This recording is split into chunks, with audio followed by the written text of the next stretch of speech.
How's it going? This is Jake from Converge, and you are listening to the New Scene podcast.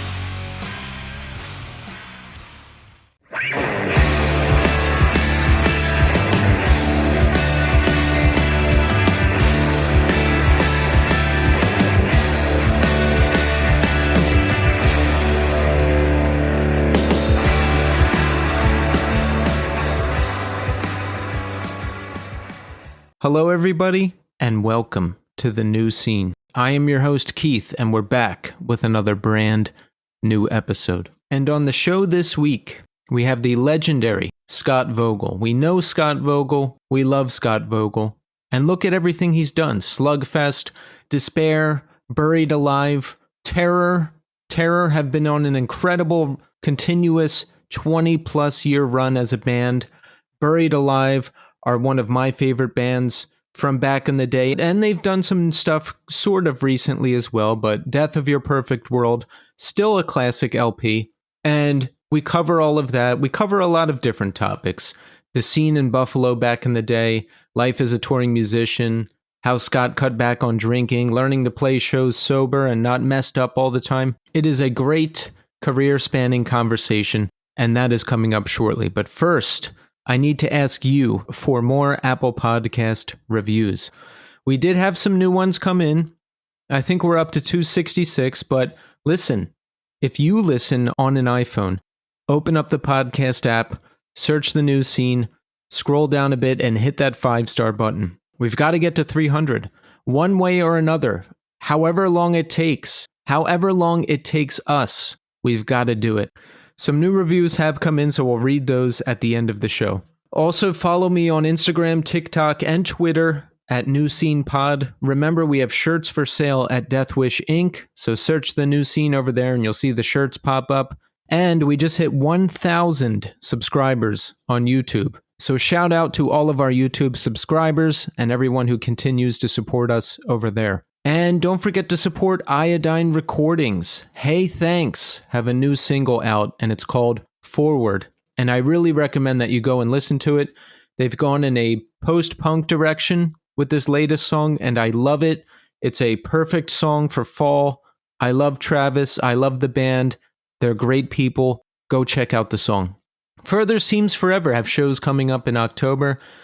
October 3rd at Furnace Fest. October 23rd at Will's Pub in Orlando, October 24th at the Brass Mug in Tampa, and October 25th at Fest 22. Jason Gleason is on vocals, and they will be playing a career-spanning set. And don't forget to pre-order Hide Nothing. That's the 20th anniversary edition that's coming out on vinyl, and it features the late, great John Bunch on vocals. The West Coast Piebald shows with Hot Rod Circuit and Audio Karate are this week. October 10th at the Glass House in Pomona and October 12th at the Echoplex in Los Angeles. One Line Drawing have East Coast tour dates in October. Check their page or the Iodine page for a full list of dates. Also, say hello to our sponsor for the month of October. It's a brand new sponsor to the world of the New Scene, and I'm very happy to welcome them into the fold. Say hello to 30-something Records. 30-something Records is a German independent record label based in Berlin. It was founded in 2019 by Matthias and Maren Bacher. They've got reissues and new releases from exciting artists all over the globe, including Far, The Fire Theft, Star Market, Pop Unknown, Orange 9mm, and more. They ship worldwide and have label stores in the US at Steadfast Records, who we know and love, and in the UK at Devil Dog Distro. Here's some recent 30-something releases that you should check out.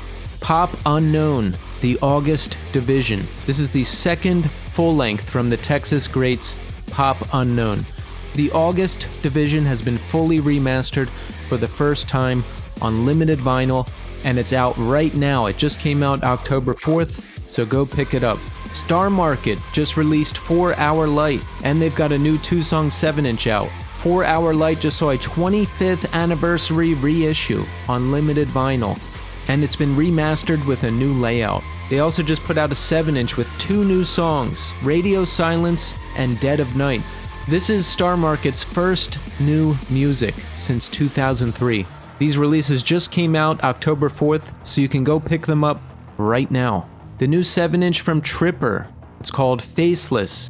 It's out on 7-inch and cassette. This is the second EP from the Baltimore hardcore band Tripper. 4 songs, recorded and mixed by Kevin Bernstein at Developing Nations. And that came out on October 4th as well. Mates of State just put out an excellent new song called Somewhere, and it's streaming everywhere right now. This is a new track from the legendary indie pop duo with their first new music since 2015. And they've got a new album coming in 2025, so you have that to look forward to. You can follow the label on Instagram at 30.something.records, and there's more information available on their website at 30somethingrecords.com.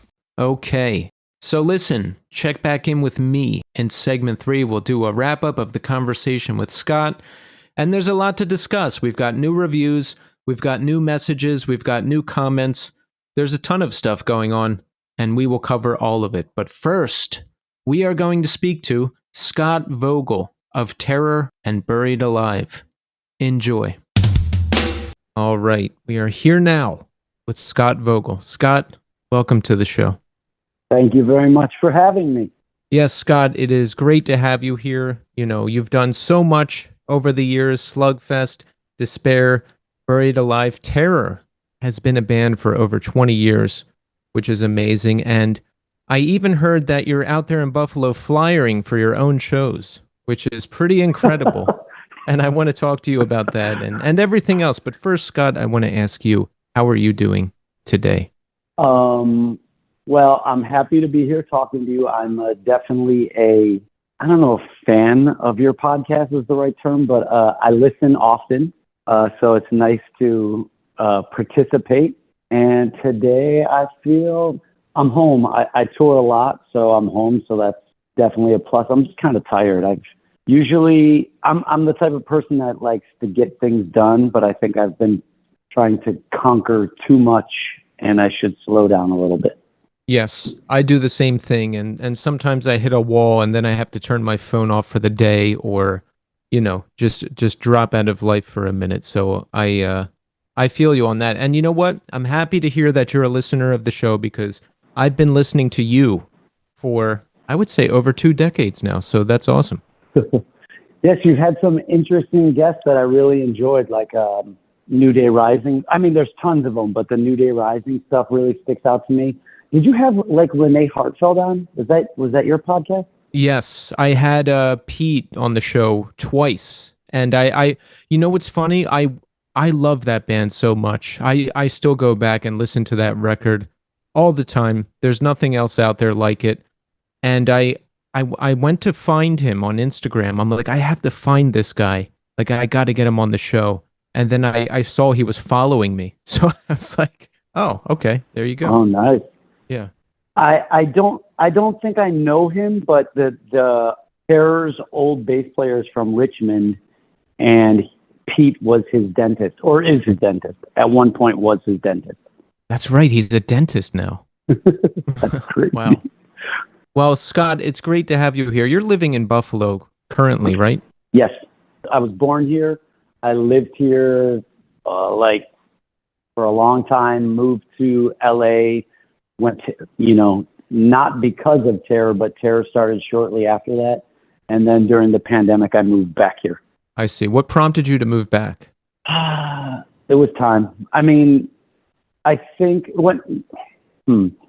So when I was in my old bands, Despair and Buried Alive, and we would tour sometimes, and I would go out and see other parts of the world, I wanted to leave Buffalo and explore. But after Terror has been so busy and touring so much, just coming back here and being in a smaller place and being back to what I considered home was something that had been in the back of my mind. And then when I had all the time in the world to make life changes, it was go time. Got you. Yeah, that's something I didn't even consider until I talked to artists on this show. Like, because I live in New York City, but I've never been in a full-time touring band that, toured the entire world all the time. So, when I talk to people, they said, like, oh, yeah, I get my fill of seeing the world when I'm out on tour. And then when I come home, I'm home. So is it that kind of situation for you?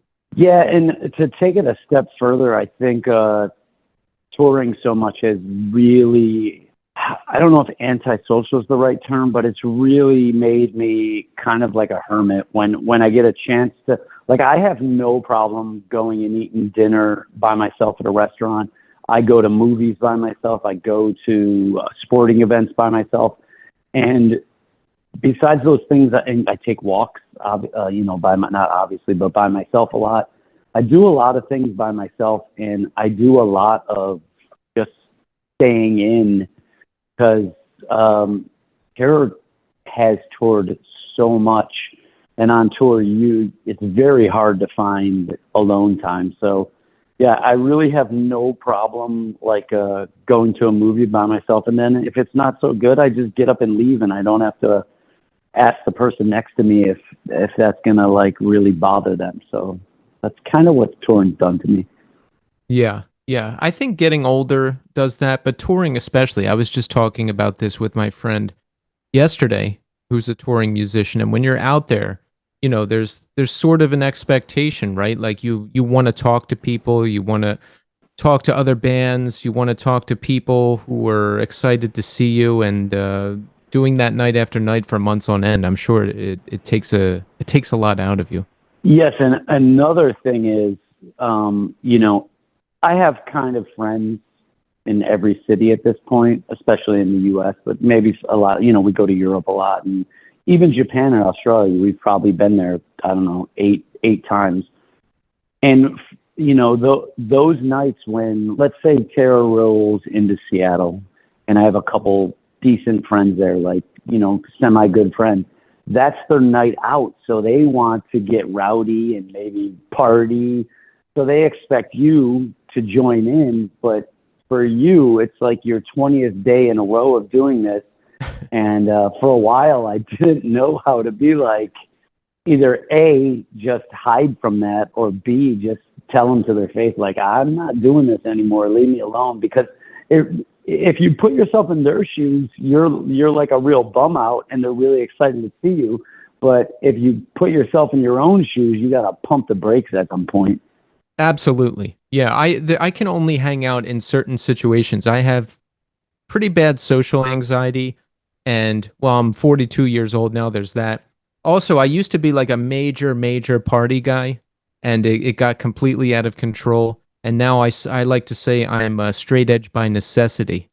So I'm not gonna hang out in a bar all night, but I'll grab a meal with someone, I'll go to a show with someone, I'll go to a movie with someone, I'll go for a walk with someone, like that kind of stuff. Yeah, normal stuff.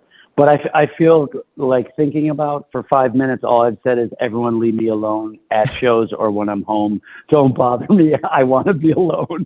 That might not be the greatest representation of myself. No, no. You just got to be like, hey, I'm gonna take a few minutes for me, and they're like, okay. What's your situation? Relationship, married? What's going on with you? I have a girlfriend. I've never been married. Man, I've always had girlfriends Yeah. all throughout. Not always, but I've had a string of long-term relationships, and yeah, that was another reason moving back to Buffalo. So my girlfriend turned to me, and I think it was like July 2020, maybe, when there was some unrest in the world, and she said she wanted to go to law school, and it clicked in my head like Buffalo has a really pretty good law school, the University of Buffalo. So I brought that up to her. She applied to a few schools, got into UB, and we were on our way a couple months later. Oh, that's awesome. How long I have you been with agree. each other? 6 years, maybe. Hmm. Have you ever thought about getting married? Did you ever want to? I'm curious where other people stand on this because, my thoughts have changed about it over the years. I don't know about that, but I'll skip to, do I want children? And I think I really don't. I'm really impatient. And I've said this to people before, and they say that's not true. You would be great, but I just think I might be kind of like a selfish, not patient enough father, and I don't want to be that to someone that needs me to be wonderful. So I really don't want to have kids. Like right now, I'm 51. I've never been married. I have no kids. I don't own a house, which is another thing I don't want because I'm like the least handy person in the world. Yeah. I have a bonus of moving back to Buffalo. The apartment that I have now, which is like many hundreds of dollars less than what I paid for in LA, is like 3 times as big and 3 times as nice. So I live in a very nice apartment right now, but I don't mind just handing over my rent and knowing that's it. I'm done. I'm set. If something breaks, it'll be fixed. And all the things that come along with being a homeowner, I don't have to worry about. And maybe since I don't want kids, I'm not really planning for the future, so I don't need a house. Yeah, I'm more open to it these days, but I'm also okay if it doesn't happen. Like I'm like you. I don't want to own a house. The thought of it like makes my stomach turn. When I think about living in some suburb and like you have to buy like a washer and a dryer and a fridge and you have to fix all this stuff and you have to like drive to the grocery store. That like makes me nauseous when I think about it. I just want to walk outside, walk to the corner store, grab what I want, come back. Everything's in a 5 block radius. Like that's how I like it. Easy living. Exactly. Exactly. Because if you own a home, you don't actually own the home anyway. If you miss a payment, the bank is taking it back, and then as soon as you die, you don't own it anymore. It's not yours. Right. And I fear like I put my life savings into this house and I don't know anything, and then the basement is rotten and the roof is leaking and the pipes are bursting, and I just run into the mountains and have never seen again. Exactly. Which doesn't sound so bad, actually. Is it hard to be back in Buffalo from Los Angeles? That's a pretty drastic switch there. No, it's hard. It was hard to like moving back to Buffalo was pretty simple.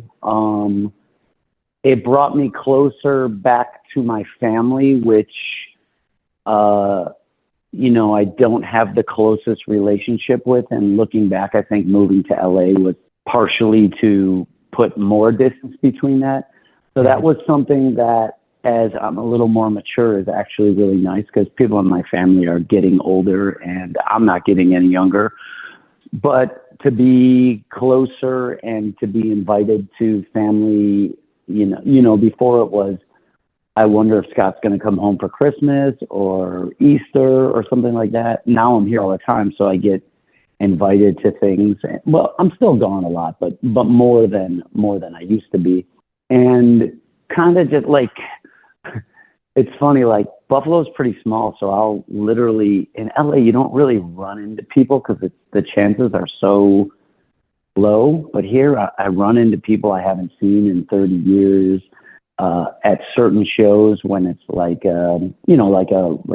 Shelter played here the other day. So I saw some people that I haven't seen since I left Buffalo, but it wasn't hard. It was, I have very few complaints about Buffalo. The winter is not the greatest thing, but I'll take the winter over the summer, honestly. I don't like the beach. I don't like sweating. But the hard part was when I got to Buffalo, when Terror first toured, when that started happening again, after not touring, I flew to LA. And when I got off the plane, and this is after being, quarantined for years, when I got off the plane and walked out to LAX, I was like double overwhelmed. And just being in LA, I still have to go to LA once in a while. It's just so crowded and busy and, kind of dirty, and not that Buffalo is so clean, but the whole world's kind of dirty, but Yeah. you can see it in LA, and it's kind of overwhelming there. I would miss the seasons for sure. It's got to be good to have that back.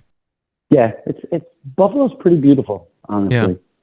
You talked about reconnecting with your family. Do you what's the situation there? Because I know when you were growing up, your parents were separated, right? And you would go back and forth between your dad and your mom. Do you still talk to them now? Or are they still around? Like, what's the situation there? My father passed away years ago. Mhm. My mom, my mom is here, and I see her for me, on a regular basis, like a couple times a month when I'm home. But like over the last 4 months, I've been gone so much. But like, we just went out to me, her, and my girlfriend went to a farmer's market, and then went out to breakfast the other day, and she forgot her wallet in my car, so she had to come back and get it. So we got a double hang in one day. But yeah. So, growing up, there was some stuff with my mom and my dad that I didn't love, and kind of put a wedge between us. And starting to tour and moving across the country, then I was really free of all commitments, and it was really up to me when I would come and go. And but definitely coming back and being more mature and having hindsight and putting myself in their shoes for some of the decisions they've made in their life has, brought us closer in proximity and in reality. I like that. I bet she's happy to have you back home. Yeah, I think so. Something that happened there, like I feel like it was a couple months ago. My mom, one of my sisters lives in Buffalo. The other one lives in Texas. And my mom got remarried and has a stepbrother for me from that marriage. Her second husband has passed away also, but she rented an Airbnb probably an hour out of Buffalo in like a little town on lake. And she rented an Airbnb, and we all went there and all spent like 4 days together. And that was maybe 3 or 4 months ago, and that's something that hasn't happened in, let's say, 40 years. So that was really cool. Wow. Yeah. Yeah. I went through a similar thing, a tough upbringing. And then I wasn't around nearly as much. And I blamed my parents for a lot of stuff. But like you said, with age and wisdom, I can see where they were coming from, more of what they went through. And now, because of several different life situations, I'm around a lot more. And it seems like everybody's a lot happier. So that's the hope, right? That you live long enough to gain this perspective, and then we can come closer together. Amen. Exactly. So, let's talk about your intro to hardcore. Now, your stepbrother turned you on to a lot of stuff, right? Absolutely. I can give you the background. So this isn't the stepbrother I just spoke of.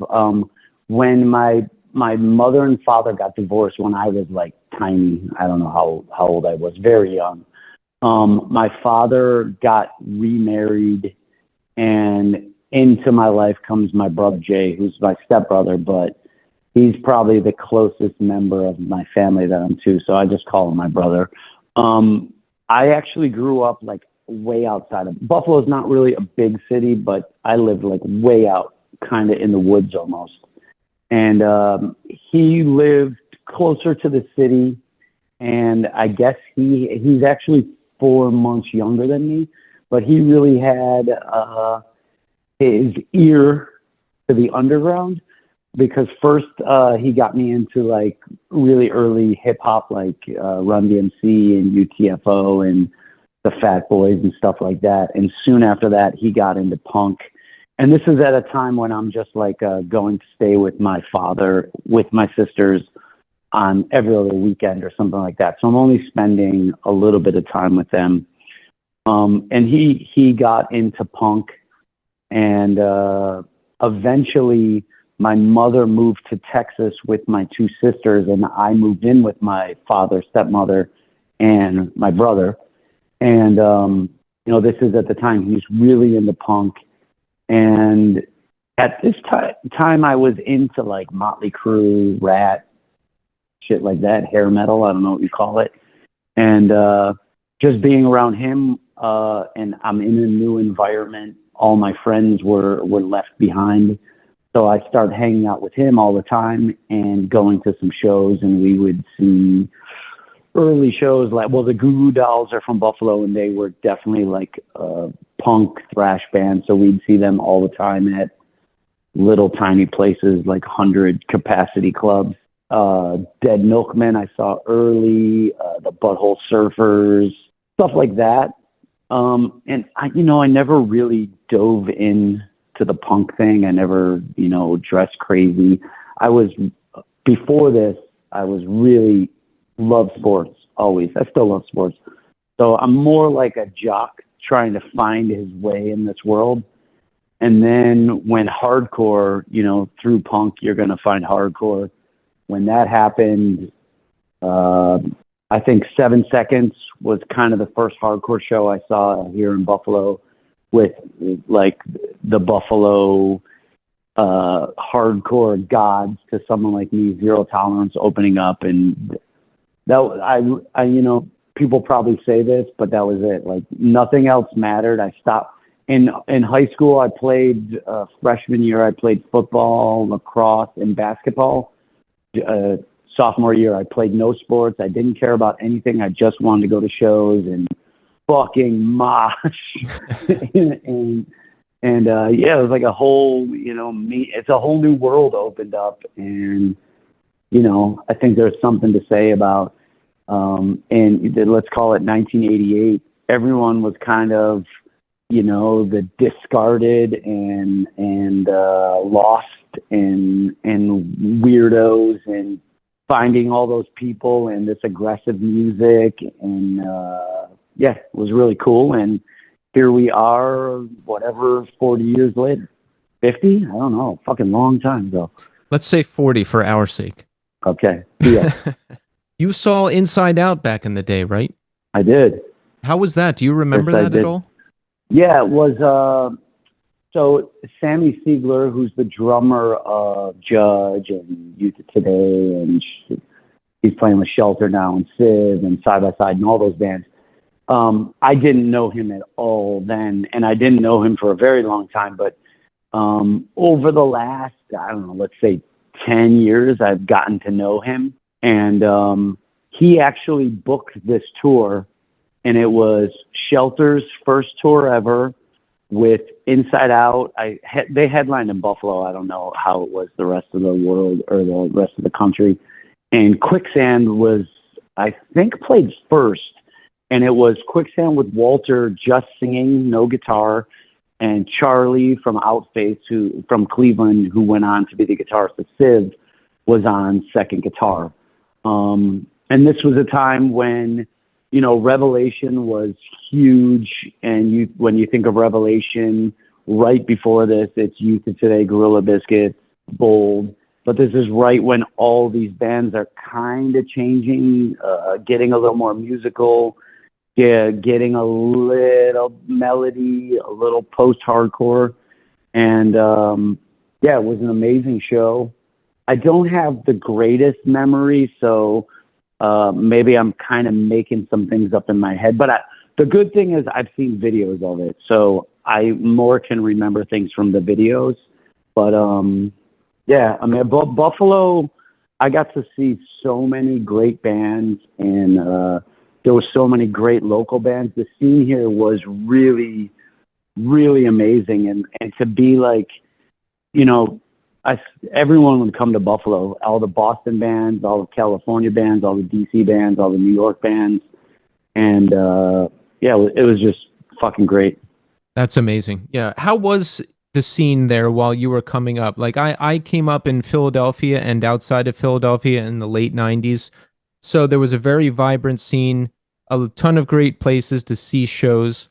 There was a lot of violence too. You had to be careful how you carried yourself at Philly shows, and people would get beat up sometimes. And sometimes the people from Philly would come out to the suburbs to beat us up. And that just got worse and worse into the 2000s and into the mid 2000s when like I kind of stopped going to shows for a while because like shit just got so bad. Like, a guy would be crowd killing, and if you like tapped him with your finger to push him away, like six other guys would beat you up, and it's like, all right, I don't really need to be a part of this. But it calmed down. Like now when I go to shows, very rare to go to shows now and see that level of violence. Like only certain bands does it get really rowdy, but nothing like it was in the 90s and early 2000s when I was, first going to a lot of shows. How was it when you were coming up? I'm gonna tackle this in reverse if that's okay. Oh yeah. I think hardcore is in a really great place where a lot of you see an occasional fight. More than anything, you see people dancing and acting like they're tough, but people, not to say that there aren't tough people, but it just isn't like what you were talking about. And I know exactly what you're talking about. I mean, there was years when Terror would play that there was some really violent stuff going on, and thank God those days are over. Yeah, and no one likes to see anyone get hurt at a show. No one likes to be on stage being the soundtrack to fight. Well, I can't say no one, but that's not really something I want to be a part of. As for Buffalo, there was fights, there was people that danced hard, but I've gone to many, many shows in Philly and Boston and New York. It really wasn't like that. And if there was a fight and someone got beat up, it was just it was something they got up from and walked home and were probably more embarrassed than hurt. So it never really got out of hand here.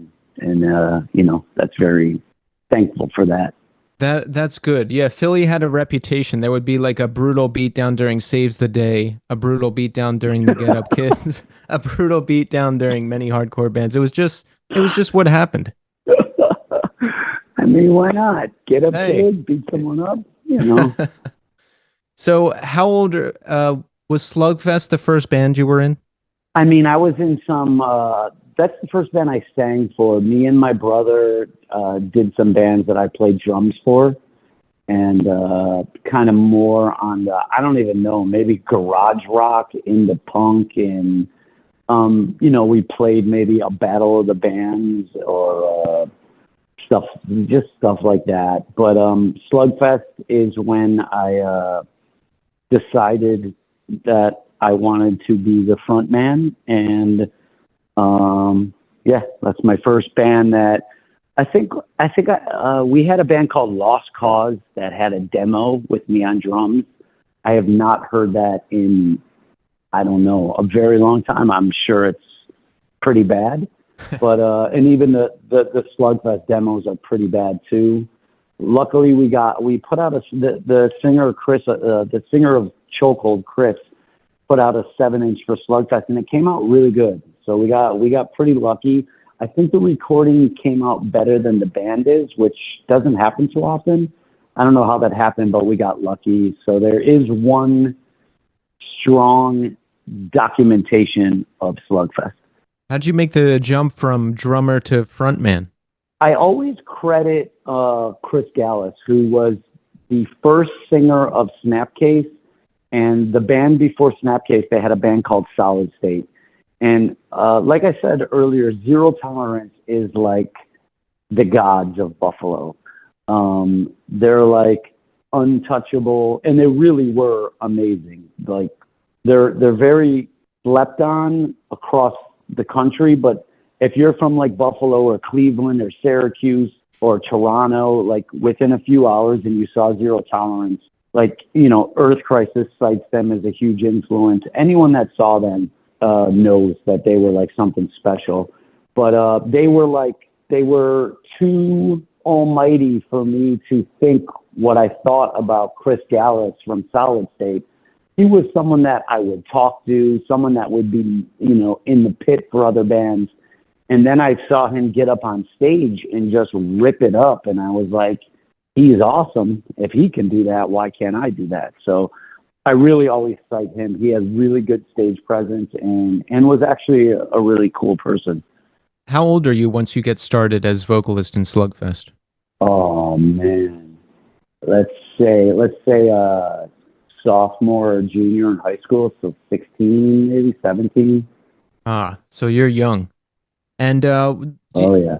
were you thinking about the future at all at that point? Like, did you just want to be in a band, or were you thinking about going to college or anything like that? I wanted to be in bands, but not for the future, not for monetarily. That was, somehow Terror has paid my bills for 20 years, which is insane. But every band I did up before Terror didn't make money, broke up prematurely, and I never needed much. I never really cared about the future. I can't really describe it more than I just didn't care. I just worked little shitty jobs to make enough money to pay my rent. As soon as I turned 18, I moved out on my own. I lived in little crappy apartments, and at the time, like my rent was like $300. I had a crappy car that was, probably cost $1,000. I'd make enough money to pay my rent. I could go to shows. At that time, things were very carefree. You're interested in like maybe talking to girls, making falafel while putting a zine together, going to Kinko's and making zines, and your friends maybe started a label, so you help them ship records, and there's a show in Rochester, so there's going to be 3 carloads of people there. Try to have $5 for gas. The show is only $5, so have $10. And it was just very carefree. And I didn't need much money, and no. So that's the long answer to no. I didn't really think about the future. Yeah, me too. It was just going to shows, all the stuff you're talking about, printing up flyers, booking shows, going to shows, trying to get into a band, hanging out, and I was still living at home at the time, so I wasn't really thinking about the future too much. Yeah, I still don't really think like if I think about the future now, it really, really starts to scare me because I'm 51 years old. I've put my whole life into being in a hardcore band. Like, I don't see Terror slowing down or anything changing in the near future, but how far can this go? And how long can this last? And what the fuck do I do when it ends? Very scary. Just start another band that has an incredible 20 plus year run. I don't know about that one. I'm jumping ahead here, but that's okay. You moved to LA to get away from music, right? After Buried Alive, you were done. You wanted to be done. Correct. So, what do you do? Do you have friends out there in LA? Did you have a plan? Did you have something else in mind that you wanted to do? No, the only plan was I had a girlfriend at the time that lived in Chicago, and we both said we wanted to be together, but she didn't want to move to Buffalo. I didn't want to move to Chicago. So we landed on California. So when Buried Alive ended, we moved out there, and it wasn't, I was mentally done. Like, all my bands, Slugfest, Despair, Buried Alive, they all like got some momentum. Things were going good, like, decently good. And then for one reason or another, people quit. I was an asshole and people didn't want to deal with me. Other bands took people, like bigger bands took people and ruined my band, or however it happened. So I was kind of just like done with it. But again, moving out there, I didn't have like education or skills or any training for anything. So it was, again, just going out there and let's see what happens. And then Terror started because the members of Carry On, a band you liked, they contacted you and said they were starting up a new band and they were looking for a vocalist, right? Yeah, the funny part you're leaving out is John LaCroix, who was I think he played guitar in 10 Yard Fight from Boston. So he got in touch with me. I didn't know the guys from Carry On at all. So who's Nick, who is the the drummer of Terror still. He's original member with me. And Todd Jones, who started Terror with me, now he's in Nails. Nick and Todd were in Carry On, and I had heard their LP. The band's called Carry On. They have an LP called A Life Less Plagued, and it's so good. It's kind of like Turning Point, but a little bit harder. It's a great record, and I heard it, and I was like, this is amazing, and I loved it. And so I get a phone call on my answering machine from John LaCroix, who is from Boston, but is now living in California. And I don't know John that good. I know him a tiny bit, like, hey, what's up, from when he was in 10 Yard Fight and I'm in Buried Alive. And he said, hey, I heard you moved out here. I'm starting this new band with these dudes from Carry On. We want you to sing. So I go to whatever, try out or test the waters, whatever it is. And he never shows up. So he got the band together, but he blew off like the first two practices. So I'm in, we kick him out, or he never, I don't know if it's called, I don't know. He never showed up. So he started Terror, but he pulled the plug on himself. Did you ever talk to him about it anytime after that? And I've got to say I have, but I don't think I have. I'm going to say no, but maybe.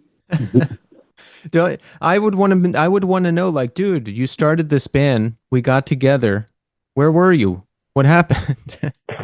Yeah, I wonder, like, where he's at in life. Like, if he's excited that he put Terror together because he thinks Terror is cool, or he created a monster in his mind, or he's bummed because he thinks he could have enjoyed this insane ride for 20 years, or he's like, even if I would have done it after a year, I would have quit anyways. Who knows? Yeah, we need some editorial from John on that. John, if you hear this, let us know your thoughts on the band. I'm curious. But Scott, had things changed for you by the time Terror got started up? Because, you mentioned earlier with Slugfest and Despair and Buried Alive, things didn't work out for one reason or another. People left, they got grabbed up into other bands, or, you said you might have been difficult. And I've heard you say in interviews, like, you were just really gung-ho at the time, and maybe that was too much for people. Had things changed for you by the time you joined Terror? I don't think so. I mean, I think something in Terror that was, I guess I matured some. I got older. Maybe I had some insight as to maybe I'm like a overbearing, know-it-all, my way or the highway. Maybe a little, but I think in early Terror, I was a little crazy still. But like, if you know Todd Jones, he's equal crazy. And I think something with Todd is, it's hard to not respect his, it's weird to say this about hardcore musicians, but it's true. He's just like a genius when it comes to songwriting. So maybe I showed him more reverence because I knew when he put the guitar on, some magic was going to happen.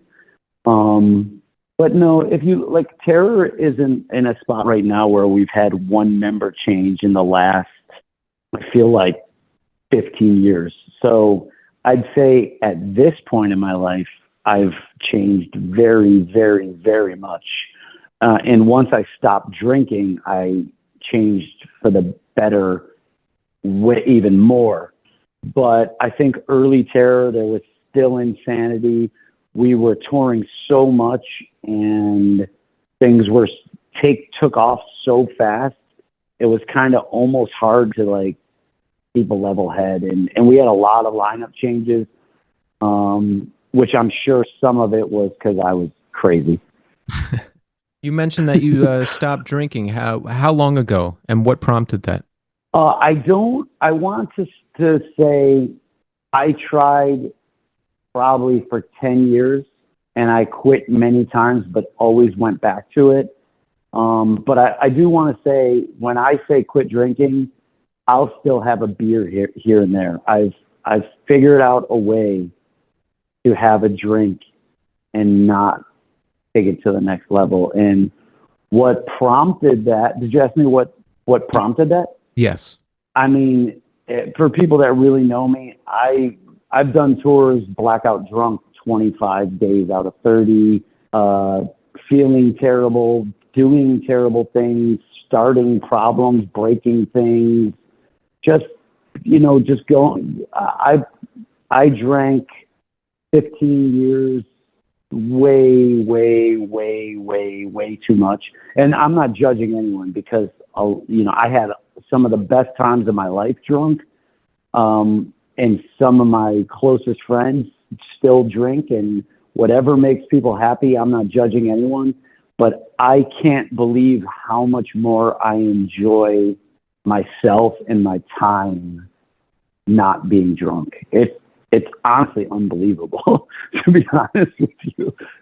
Yeah, I'm with you on that. I love that. I quit drinking and everything else a while ago because I was an alcoholic, because I couldn't do anything without drinking, like any kind of socializing. At minimum, there had to be alcohol there. And then, I started doing everything else. So after a while I had to just put it all away. And yeah, now I can actually live my life the way that I always imagined I wanted to. So I'm with you on that. You cannot believe, or maybe you can from what you just said. I played, let's say, 300 shows times 15. So that's 3,000 plus the 4,500 shows. Let's just say 4,500 shows, buzzed, drunk, or gone, like blacked out for so many years. To go on stage sober was such a challenge at first, so scary. I would get panic attacks. It took me probably 8 months to be able to deal with going out on stage sober. And of course, my band and the people around my band were so encouraging, and they're obviously so much happier that I'm not being a drunk mess, troublemaker, asshole, whatever else you want to call me. But it was so, like, we play some festivals in Europe sometimes that's thousands of people.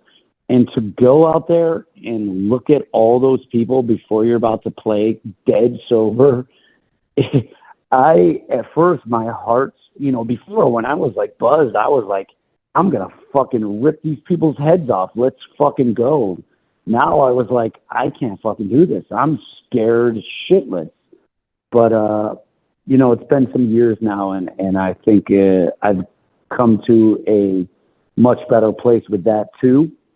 And I think it's much easier to connect with the crowd and speaking with a clear mind in between songs and trying to communicate like that. It's something that was tough to overcome, but I'm glad I did. Yeah, same here. There was a lot of things I had never done sober, until I was older. One of those being playing live. I had never been to a band practice sober.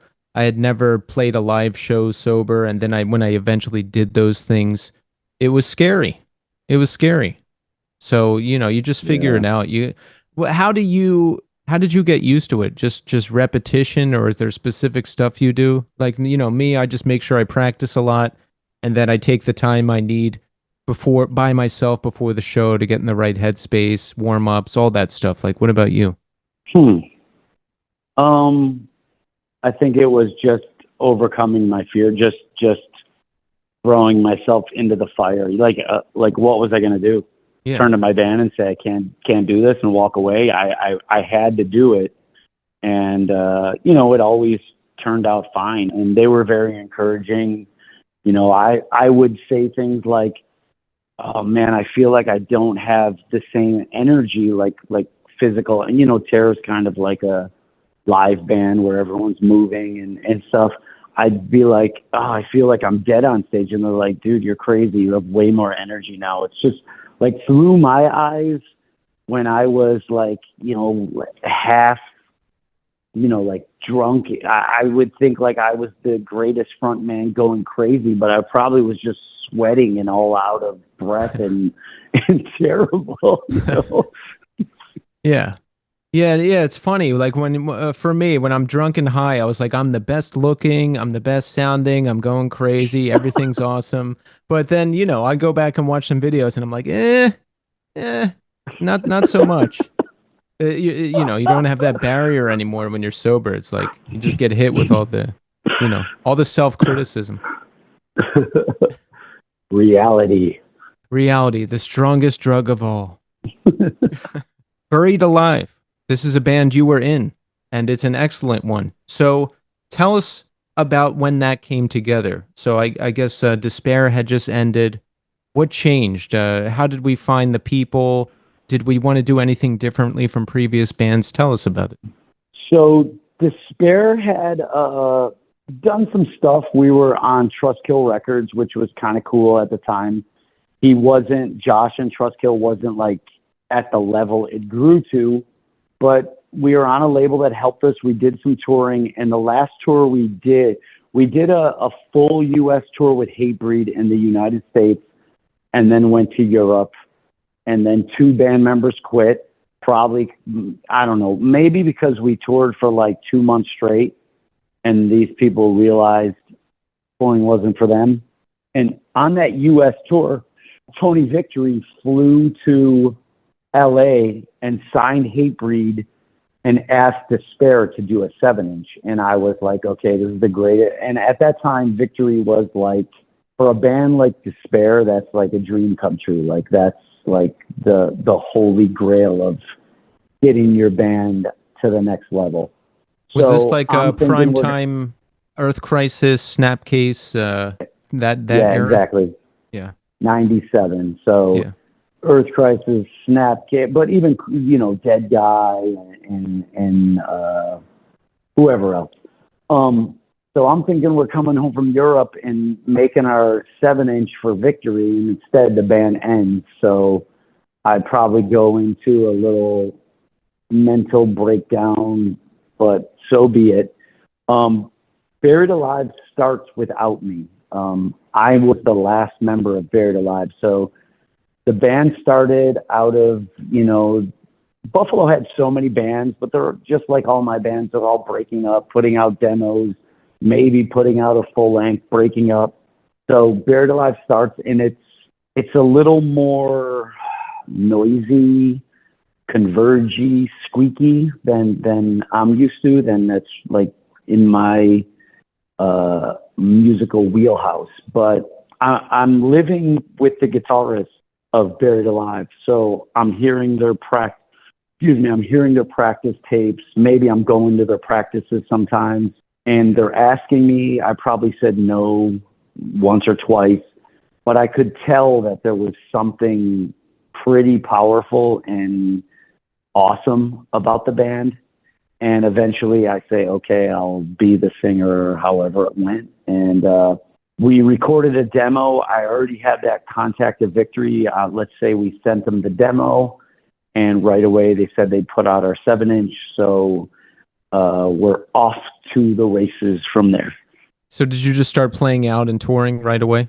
Yeah. I mean, touring, not a ton, but I mean, Buffalo has great proximity. Like there's like Cleveland, Detroit, Toronto, Rochester, Syracuse, Pittsburgh. Those are all within like 3 or 4 hours, but you can get to Boston in 8. You can get to Chicago in 10, Ohio. Like you can play a lot of places on just weekends. So just from people I've met from other bands I've been in, or just going to shows. By this time, I had been into hardcore for, let's say, 10 years. So, I just knew people that book shows and stuff, and we're just playing shows and writing songs and doing what hardcore kids do. Right.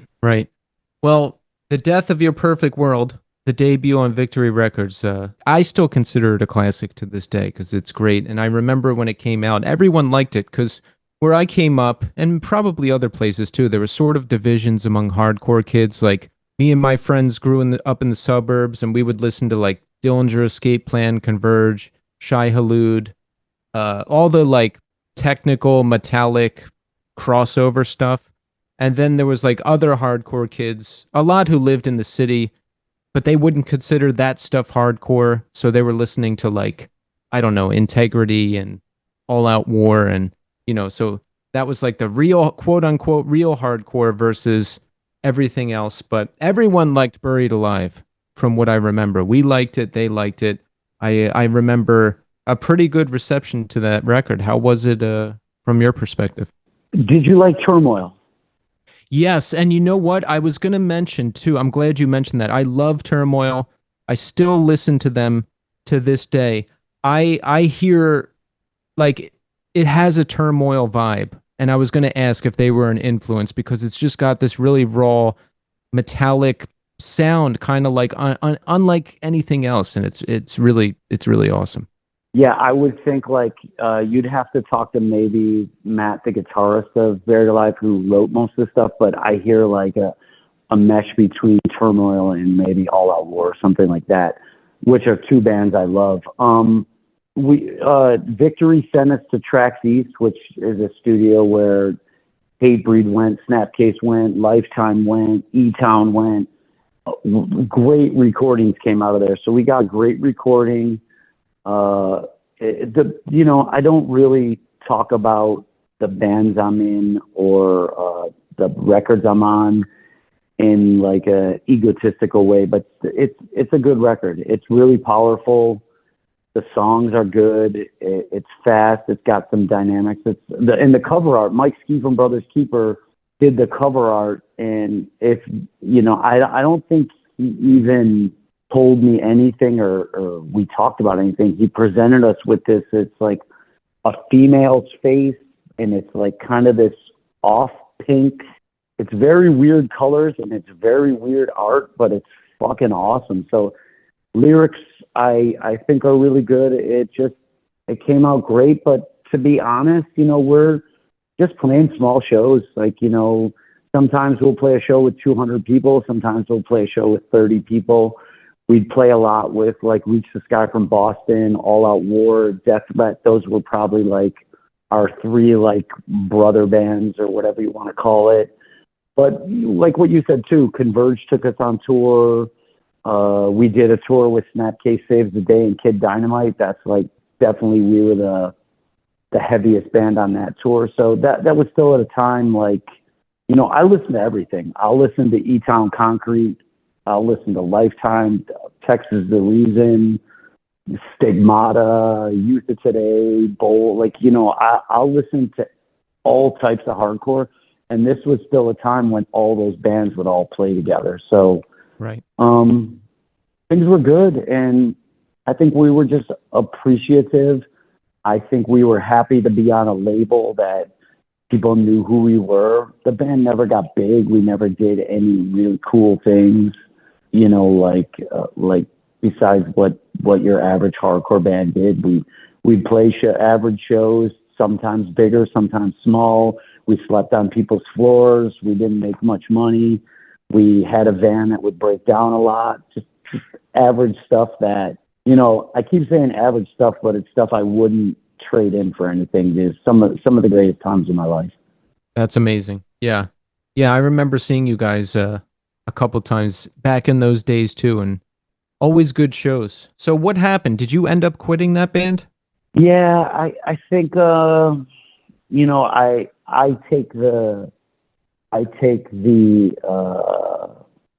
was kind of the asshole in this situation. I just didn't really like some of the things that were going on with the band, and I just decided in my head after this tour we did a U.S. tour with Death Threat. And when we got home, I just quit the band and moved out west real quick. I'm talking like in a couple days. Came home, told the band I'm done, packed up my shit and was gone. Like I premeditated and set everything up and just did it. Did that sever those friendships? Did you guys not talk for a while? How was it after? Yeah, I mean, I was gone, and this is, pre-texting, pre-cell phone, so I didn't even have email. There's no way anyone could have got a hold of me. But two of the members of Buried Alive, I stayed in touch with throughout the years, and two, I did not see or talk to probably, I don't know, for 15 years. And I did this band called World Be Free with actually Sammy, who I talked about earlier from like Judge and stuff. So we did a band, and this is when I was still living in LA, and we played a show with Judge in Buffalo, and the two members of Buried Alive were at that show, and I don't think I had seen them in 15 years. It was a little awkward at first, but we ended up in the basement of the venue, maybe partying a little more than we should have, and burying the hatchet. Is that the right term? Burying the hatchet? Yes, and putting it all to rest. And I think that, we didn't say right there, let's play a show, but, over the years, I had been asked a bunch of times to do Buried Alive stuff, and I always said no way. But once I knew we were all, at least friendly again, when we got asked to play This Is Hardcore, it opened up the communication, and we all said yes. And feels like about 8 years ago now, we played shows, and then when moving back to Buffalo, we haven't done any touring or anything. We just have played shows here and there, like maybe 2 or 3 times a year. Yeah, and you put out the excellent new EP, Death Will Find You, on Bridge 9. So it was great to have the band back. Yeah, it was really cool. And actually, I would not, you could ask me about, I said the Slugfest demos were really bad. Despair has some really bad releases, so I don't want to keep saying how good things are.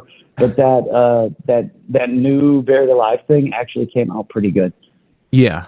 It sounds like you. It sounds like you never left, and it still has that unique edge that the guitars have and everything. So it's just a great collection of songs. Any plans to do anything else with that band in the future? More shows or anything? I don't know. It's I actually, Joe, the bass player, I saw him today because he owns a restaurant, and I went there today and got a smoothie. So I saw him for a minute, but he's, everyone else in the band has kids, and I'm trying to think this through. If they're all, 3 out of 4 of them are married. I think all 4 of them are homeowners. They all have kids. They all have jobs, and it makes it hard. And Joe, the reason I brought Joe up, Joe is kind of told us, like, it's really hard for me to get away. He owns his own restaurant, and he's just like really doesn't want to do much. And I'm so busy with Terror. So if the right thing comes across and, we have a group text, and if everyone says yes, sure, we'll go do it. But I wouldn't be surprised. I don't think we'll never play again, but I think the bulk of the reunited Buried Alive shows is behind us. Gotcha. Yeah. I'm asking selfishly for me too, because when I saw you at This Is Hardcore, I only got to see one song, and then my friend, he got like so drunk, he was like a major problem at the show, so I had to go get him and like usher him out of the show. So I only saw like a song and a half, and I was so bummed. Isn't alcohol amazing? It's the worst. The worst. So, Terror has had an incredible run. We've been together since 2002, with only a short break, I think, in 2018.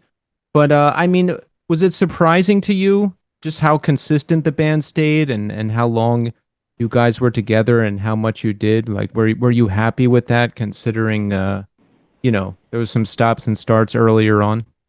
Yes, Terror never stopped ever. There's no 2018 stop. The only time we ever stopped is when the world stopped. Terror, I could take this question either in the negative or the positive. I'll just bang out the negative real quick. It's a hard being in a hardcore band that doesn't have like some sort of gimmick that makes you money, or, just playing like straight up traditional hardcore for 23 years, it's a hard grind, and it's, living out of a bag and being around people and getting up on stage, 200 plus times a year. People are very judgmental, reading stupid comments about yourself on the internet.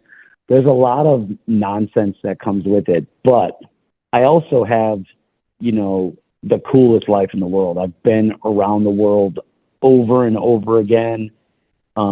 Just some of the things I've already said. I know people everywhere. I know if I really had a problem in my life, I've made some great friends that would do anything for me.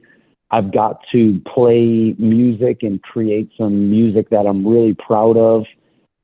Got to tour with bands and play with bands that I never thought would be possible. So it is a grind, and I haven't.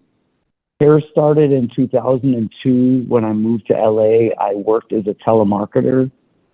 I haven't had a job in over 20 years. So, this is a job, believe me. It's a lot of work, but it's one where I don't have to punch in and answer to anybody. So it's a huge blessing. And I think you asked me if I'm surprised. I'm very surprised. There's probably only 10 hardcore bands, like Sick of It All, like Gnostic Front, Madball, maybe Comeback Kids in this conversation of bands that have, put out lots of music and toured and been able to, it's like a dirty word, but make a living off of this.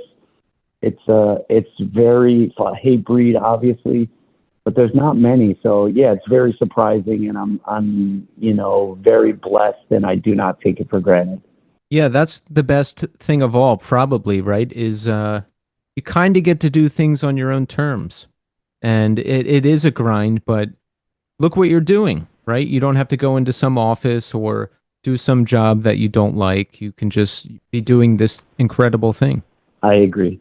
Some days I look at it the other way, like, do I have, it's really sad. Like, we just went to Australia and Japan in the last 6 months, and leading up to both of those tours, I'm counting down the days saying, I just want to stay home.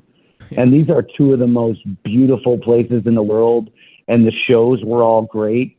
It's just like anything else, when you've done it for 20 years, it starts to be like, oh God, again. Right. How were those shows, by the way? Have you been out there before? Yeah, we've been to both of those places between 5 and 10 times. I like to be humble, but they were great. The shows were great. Everyone took care of us. Terra's in such a good place right now with mentally, the way we get along, the way we treat each other. We're all a little more conscious of our age and our health. And there's not these stressful situations and blowouts and crazy parties. And sometimes the traveling's still a grind, and it's worse now that you're older. Like, before flying, my flight from Buffalo to Perth, our first show was in Perth in Australia, which is the farthest. It was about 34 hours of flying. Oof. And it was brutal. And I've done that before, but the older you get, the worse it gets. At least for me, it doesn't get easier. So that was brutal, but everything's pretty easy. I saw some of the footage you were posting. Those shows looked pretty incredible. We did the shows in Australia with this band Kubla Khan, so they were headlining. So maybe we look like we were a little bit bigger than we really are, because they had a great draw over there. I'd like to think we helped, and it was great. I was going to say we did Japan recently with Mind Force, and they, the Terror and Mind Force together. That was awesome, also. Yeah. Wow, getting to tour Australia and Japan. Is it like well, I always imagine these scenarios where I'm like touring Japan or I have to go over there. Is it hard? Like, when you go over there, do you know people who can help you around and Because I just imagine the language barriers and driving, and I feel like it would be difficult, especially if you haven't done it before. So yeah, we have.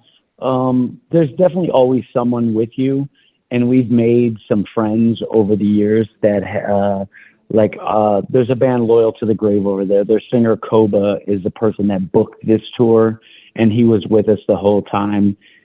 They have a guitarist, Hiro, who's a good friend and owns a record store called Nerds over there in Tokyo. So these are people that speak English pretty good. I can text them if I have questions. They'll help me out. Like Martin, the guitarist of Terror, he's so fucking crazy that he like rented a car and drives himself around Tokyo. Like this is something I wouldn't even go on a subway by myself without someone chaperoning me because you can't read anything. Lots of people do not speak English, and I would get lost. But Martine just goes on day trips in rental cars. So I guess maybe I'm overly cautious and he just fucking goes for it. And I'm jealous of his insanity, but I'll stick to my plan. Yeah, I'm like you. I get lost in my own neighborhood. So getting on a subway in Japan, forget about it. You'd never see me again. When I had Lexi from Spaced on this podcast, she said you'll still be at local shows flyering for your own gigs. Is that true? That is true. Yeah. I mean, when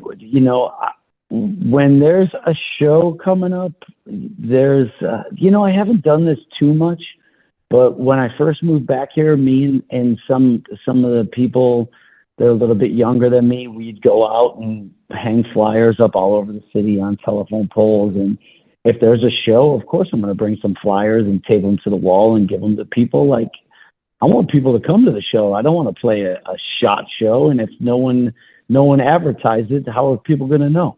Right. So do you still stay pretty connected to the local scene? It sounds like you do.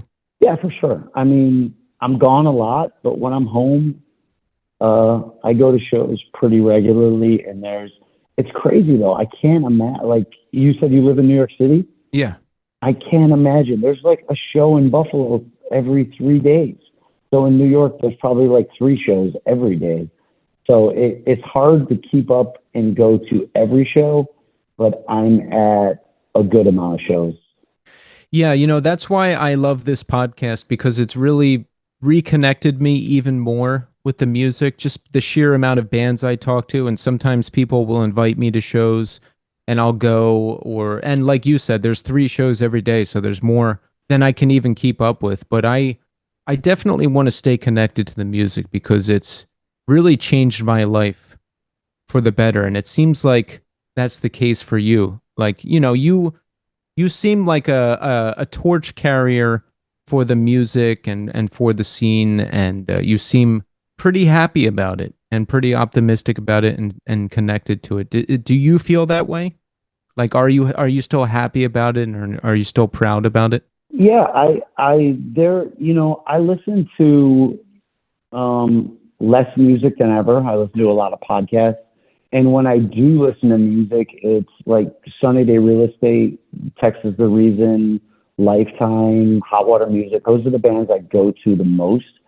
But nothing gives me the feeling of like putting on Youth of Today or like Chain of Strength or even like really hard stuff like Stigmata or Cold as Life. Like that feeling I get, or the energy or the adrenaline I get from hardcore, is like nothing else. And still, I want to see new bands blow me away. I love getting demos when I hear a band. I'm like, oh wow, this, like, I can feel it.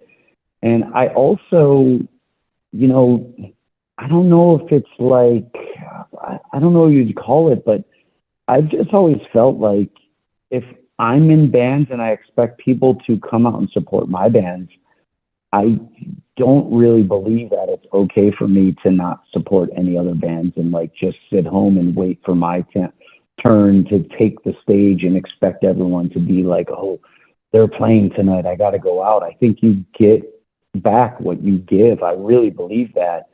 And also, it's just like, it's where all my friends, a lot of the shows I go to, truth is, I check out every band, but maybe for a song or two, I spend a lot of time outside of the main room, just chatting and making sure, if the room's semi-empty, then I'll go in it and make sure the band feels more appreciated and that the room's more full. But if it's like a packed show, I'll just, get a Coke and hang outside and talk with people.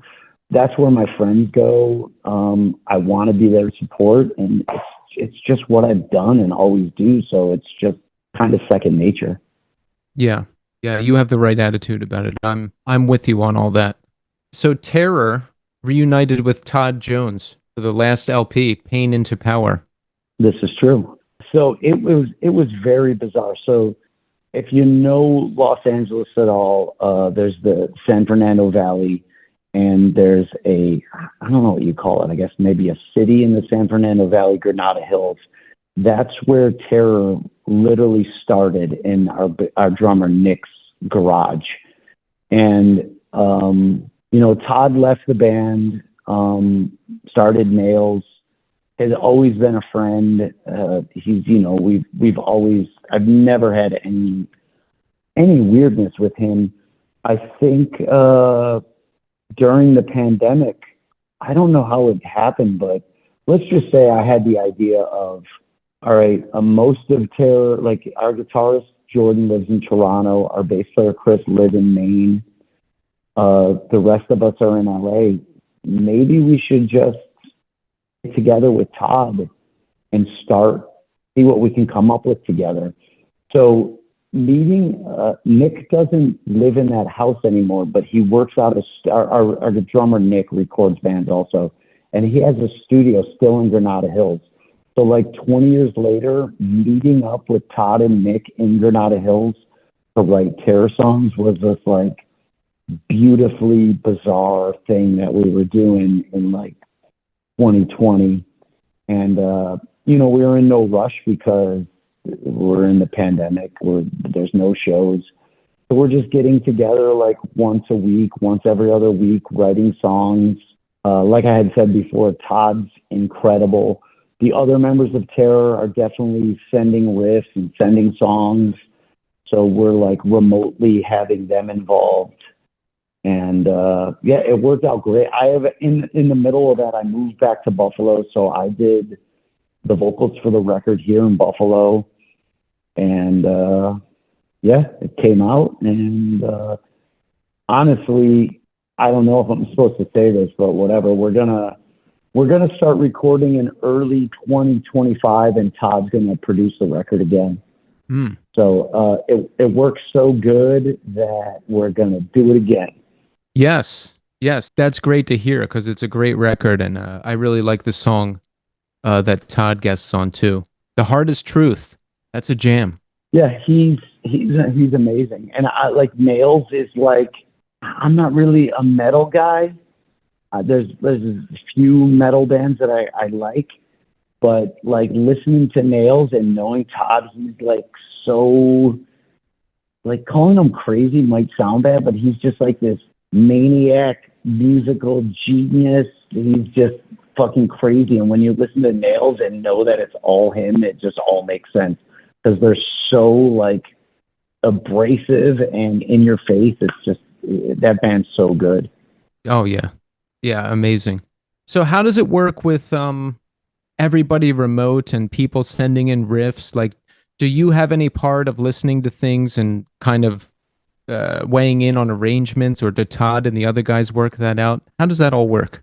Yeah, I mean, the pandemic, that record Pain into Power was totally different than anything before. But let's say it's not a pandemic.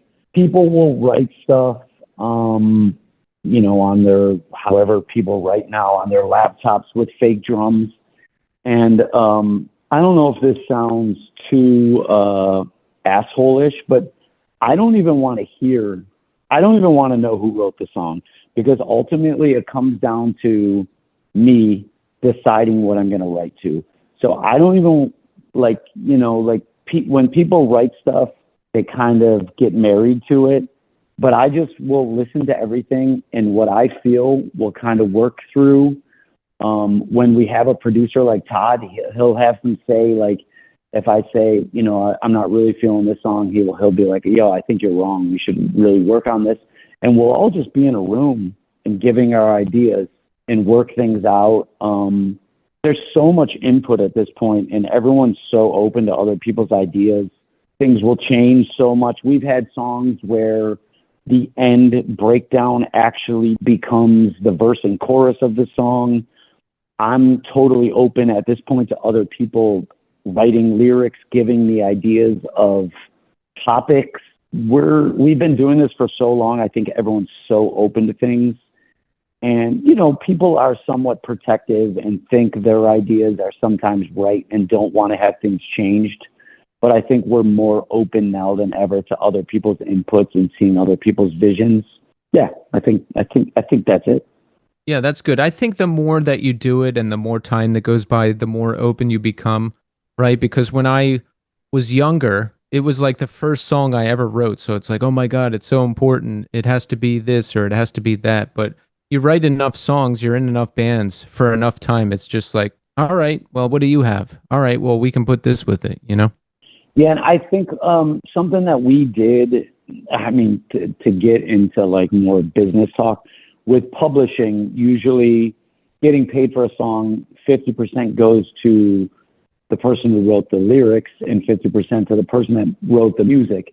So this would put us in a position where people would be pushing for their songs to get paid on them. And we just came up with a system where, I had to give up some of my publishing because I don't really care about, I just want the best songs. I just want the best songs to be used. So we all get money equally. And then we just go for what's best. And then there's no concern about my songs didn't get used on this record and I'm not going to get this money for it. And I, again, we're not making all this money where it's making this huge difference. But before we made this change, there was some sort of friction with people being overly concerned about their songs making the record. And we just figured out a way where everyone gets paid equal. So let's not even talk about that stuff. Let's just pick the very best songs and not even worry about it. That's good. Yeah, because that's definitely going to help the creative process. Has there ever been a time where you just rejected a song because you're like, oh, I don't like it, or I just can't write to it? Yes, pretty often. But there has also been times where, and this is where seeing someone else's vision and letting them see it through and then saying, I don't feel it. Like, there's been times when Nick, our drummer, he writes a lot of the music for us. He would present, have a song with no lyrics. And I'd be like, yeah, I'm just not into it, which is fine. I've said that to everyone that writes songs in terror. He would go back and demo where he heard the lyrics, because in his head, he can already hear how the lyrics are going to fit with the music and drive it to a different level. He comes back with the demo, whether it's actual lyrics or just bullshit little phrases or blah, blah, blah over the music. And I'm like, oh, now I see what you are talking about. And then we've used the song. Ah, that's good. Yeah. So if you hear it on a demo, it'll trigger something in you and then you can work with it. Yeah, absolutely. Like when it's just a song, maybe I'm thinking this is too mid-tempo. There's no really like big payoff. It's just kind of starts and stops, and I don't really get like some crazy energy from this. But then once he lays down some vocals to it and I can hear that it's actually really catchy or does have this dynamic part for some sort of cool sing-along or something, I'm like, you were right, I was wrong, let's use the song. Yeah.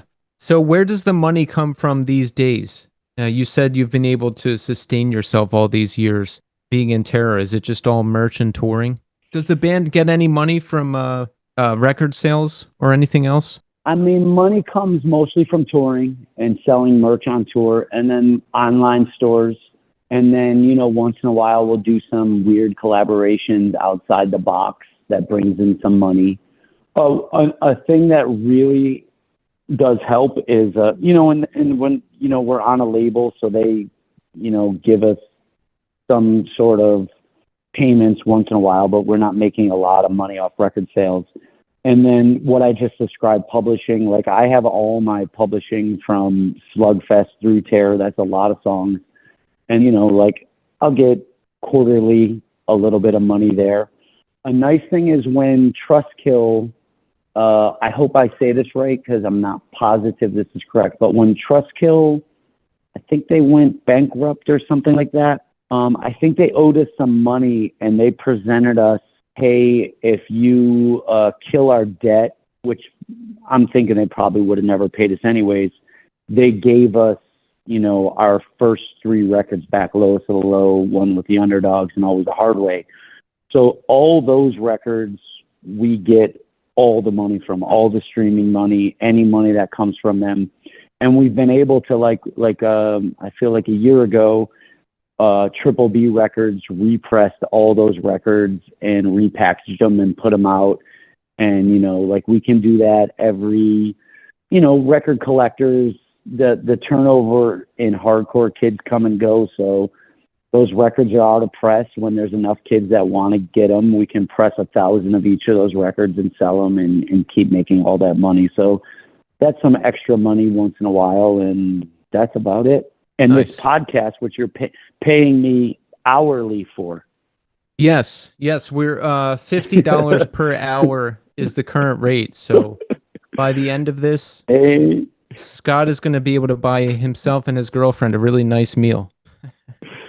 Oh, yeah. I saw that Despair played a couple shows recently. I think in December and in December of 23 and in January of this year. How did that come back together? So that was Chris Ring. He has booked shows in Buffalo for a very long time. Back when the first show he ever booked, this is going to be close to correct, was about 25 years ago, and it was Elliott, Turmoil, and Buried Alive, because he tried to redo that show as a 25th anniversary, but Elliott and Turmoil were not able. He couldn't get it together. That would have been the best show ever, man. Yeah, that would have been cool. But you had Chris Higdon on the podcast too, didn't you? Oh yeah. Oh, he's a great guy. I really like him, and I really like Falling Forward, and I really like Elliott. Me too. What a nice human too. Yeah, absolutely. Chris Ring had kind of been on me. Let's do a Despair show. And I don't think we'll ever play again. You know, if we ever do, there maybe do it one more time somewhere or something like that. But it was really easy. Whereas everyone in Buried Alive has a lot going on, and sometimes it's very difficult. Despair was really smooth. We did a show in Buffalo and then Syracuse 2 days later. The Buffalo show was outstanding. The Syracuse show was pretty good. Maybe also showed us that maybe we only Buffalo needs Despair. Maybe outside of Buffalo, no one really needs us. It wasn't bad by any means, but it just, the Buffalo show was great and it was fun, and I think that's it. Yeah. Sometimes that's enough, you know? We don't have to make everything out of everything all the time, right? For sure. I need to keep that in mind. So what do we have coming up? Now, it sounds like there's a new Terror LP in the future with Todd Jones producing again, so that's exciting. But is there any other things coming up that you can tell us about, or tours or anything?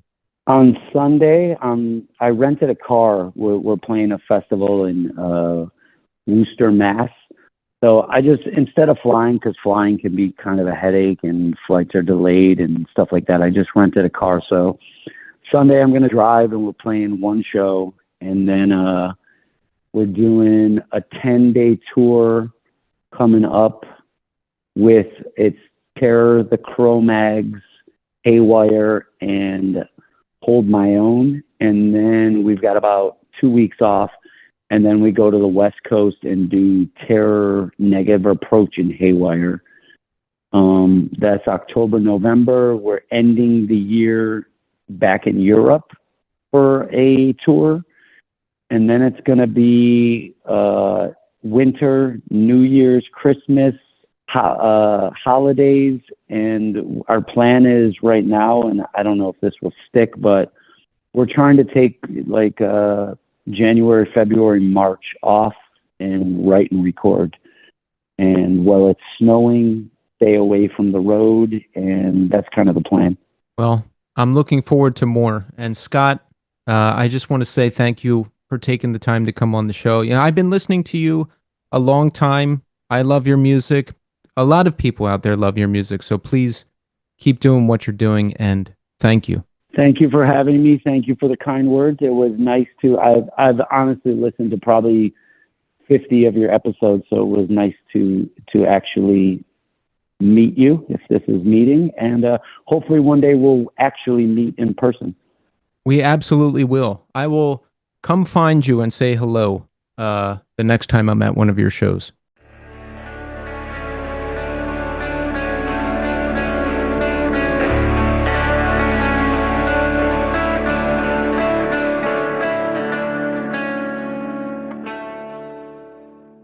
And there you have it, Scott Vogel. Excellent, excellent conversation. I knew this was going to be good because Scott's life, Scott's bands, I've been listening to him a long time. He first got on my radar when Buried Alive put out The Death of Your Perfect World. And like I told Scott, you know, we were all big fans of that record. All cross sections of hardcore were big fans of that record. And I love that he mentioned Turmoil. I was going to ask if Turmoil was an influence, because when I think of Buried Alive, when I think of that record, Turmoil is the first thing that comes to mind. It's like the only really direct, immediate influence I can think of. So I love that he mentioned them, and just, you know, all the stories he has from back in the day. And I didn't realize that he had cut back on drinking. So him telling the story of having to learn to play sober, I could really relate to that, because when I quit drinking, there's a million things I had to learn to do again sober. I got to see Buried Alive a couple times back in those days, and they always delivered. And I would also be very afraid when I saw them, because all the tough guys really loved them, and it would get very rowdy. But look, that's cool to witness too. And Terror. I mean, Terror's legacy, their continuous 20-plus year run has been incredible. I still remember seeing Terror for the first time at Hellfest 2002. It was this outdoor stage, there was dirt on the ground, and everybody kicked up this enormous dust storm while Terror played. I still remember it. It was awesome. So they've been going at it strong for a long time now. By the way, an editorial correction. When I said Terror took a short break in 2018, I read this article and got confused. They never broke up. They were never on a break. The article said after the release of their 2018 LP, Terror took a break from the scene to later reignite in 2021. And I think they're talking about the pandemic there. And Scott said the same thing. They've never stopped except for the pandemic. So there was no break, only the pandemic. But Scott was just super awesome to talk to, very personable, a lot of interesting stories, and the music he has made and continues to make is just awesome. So thank you so much, Scott, for coming on the show. So let's check in. How are we doing? I am doing well. You know, I've been in a great mood ever since that last show that Memory Entry played back in August with This Day Forward. And you might have heard me talk about this in various episodes, but it was just the weekend that I needed. That weekend in August, the TDF reunion shows, my time spent with them, the show that I played. You know, there's been a lot of ups and downs and self-discovery since I got my act together back in 2017, trying to figure out who I am, trying to figure out what I want to do, trying to figure out how to live again.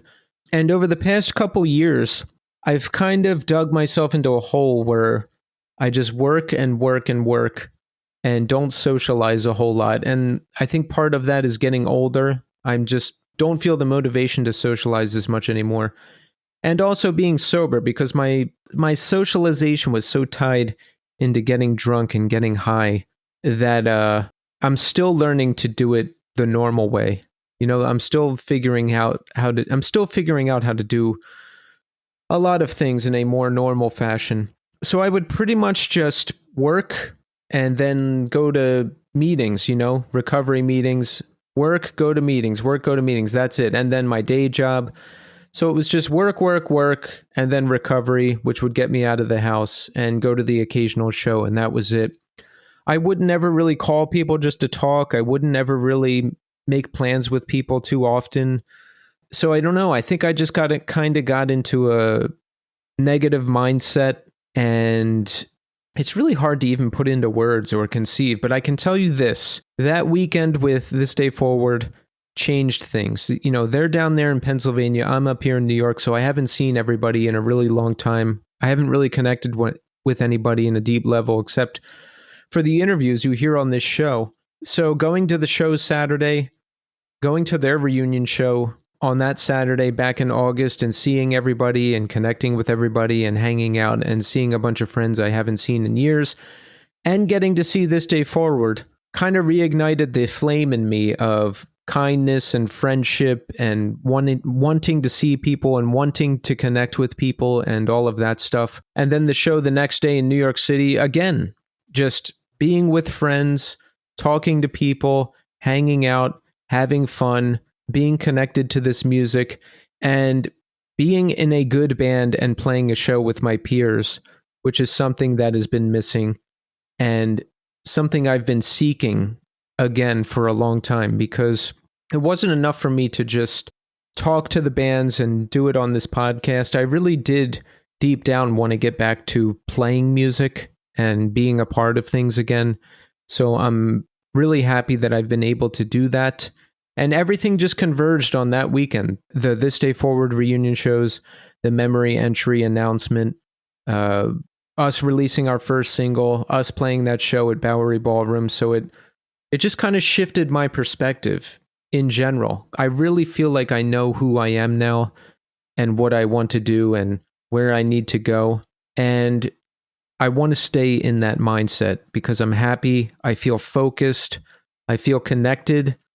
I feel a lot different than I have the past few years, where I was still pretty bitter and still pretty angry a lot and still really distrusting of people. And I just don't feel that way like I did anymore. So I want to stay in this positive place and keep pursuing what it is I'm doing. This podcast and the band being those two main things. So there's been a shift.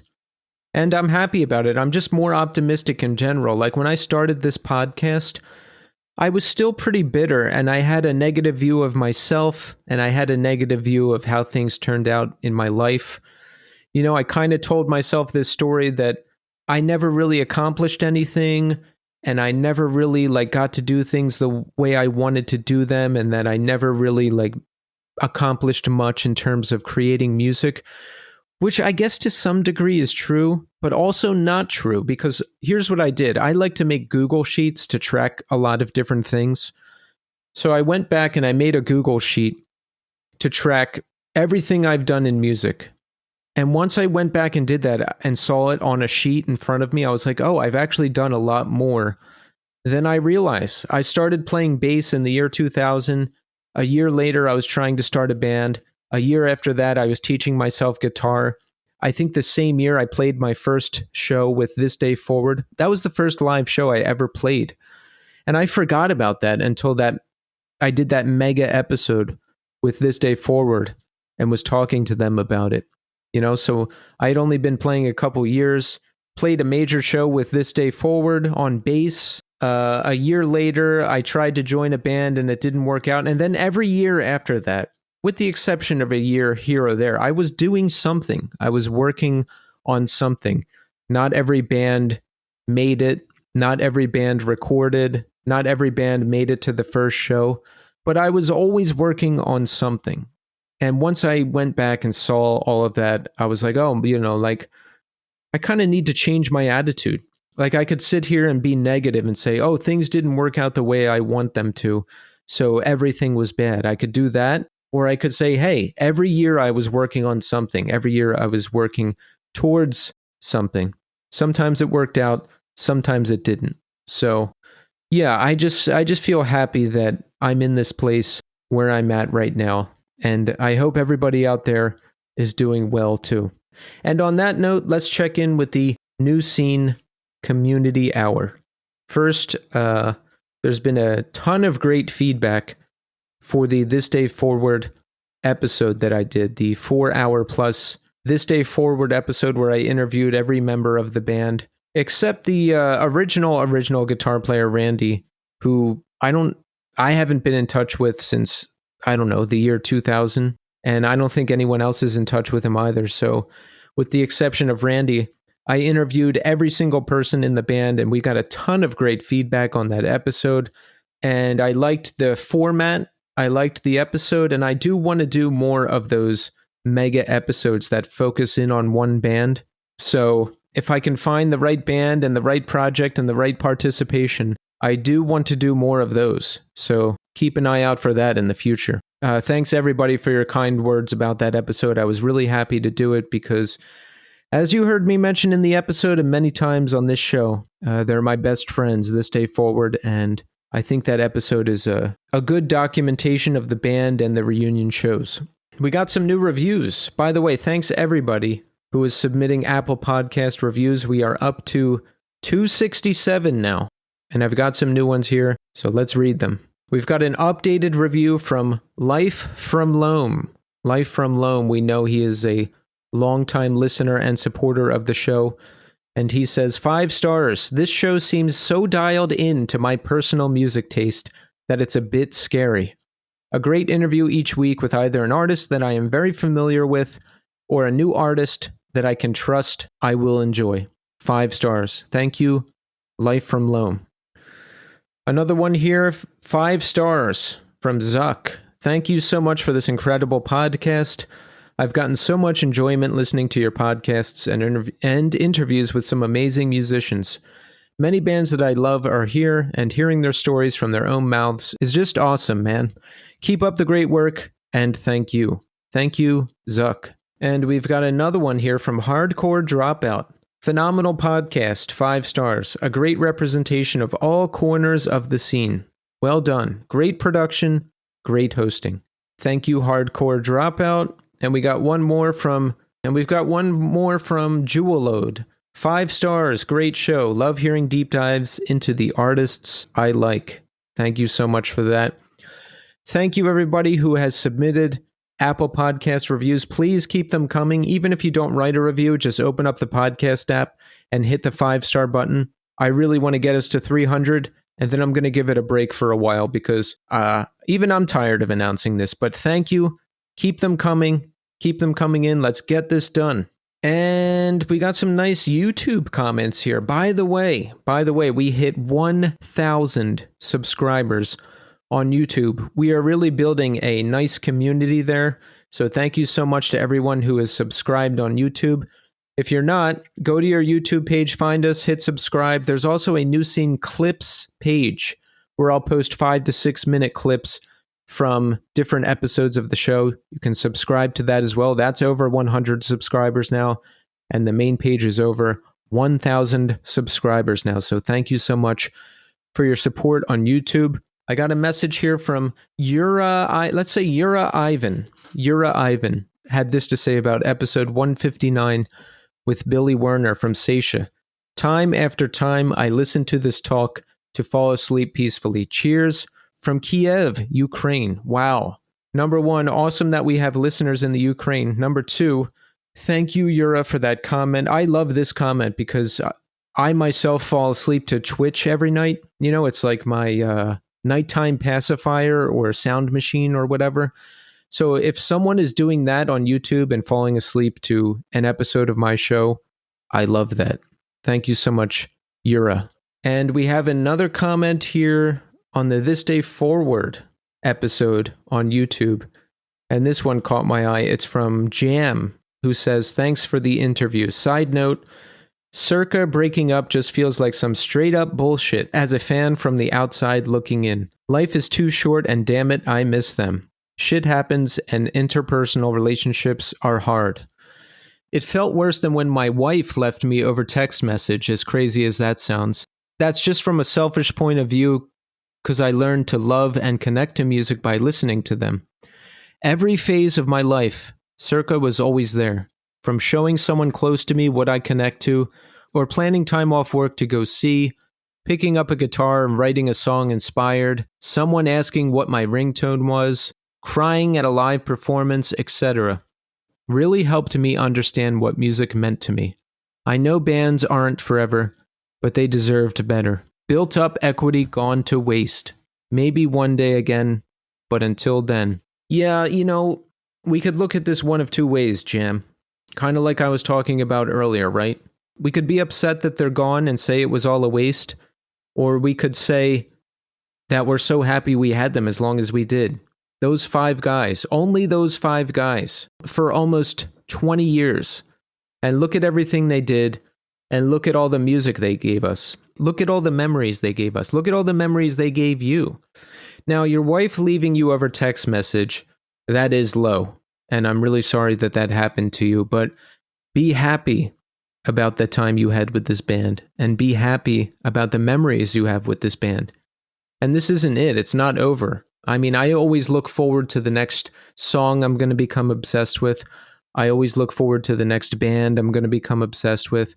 I always look forward to the next TV show or video game or person or anything that's really going to make me feel something and is really going to have an impact on me. There's always going to be a new one. There can be, if you let that happen. So be happy about the music that Circa gave us. Be happy about the memories that you have with them, and have hope that maybe one day they'll play again. Who knows? Anything is possible. Never say never. So, on that note, Jam, I'm going to end the show with this song for you. And it's from another Buffalo legend, Garrett Klon, the frontman of Texas Is the Reason. After Texas Is the Reason broke up, he started a new band called The New Rising Suns. And I remember picking up their debut EP sometime in 99 or 2000, around there. And this song, I never forgot the chorus of it. I never forgot it all these years. We made memories, we miss them all. I'm looking forward to making more. The band is The New Rising Suns, and the song is called Monday's Highs. I'm back next week, and I'll see you then.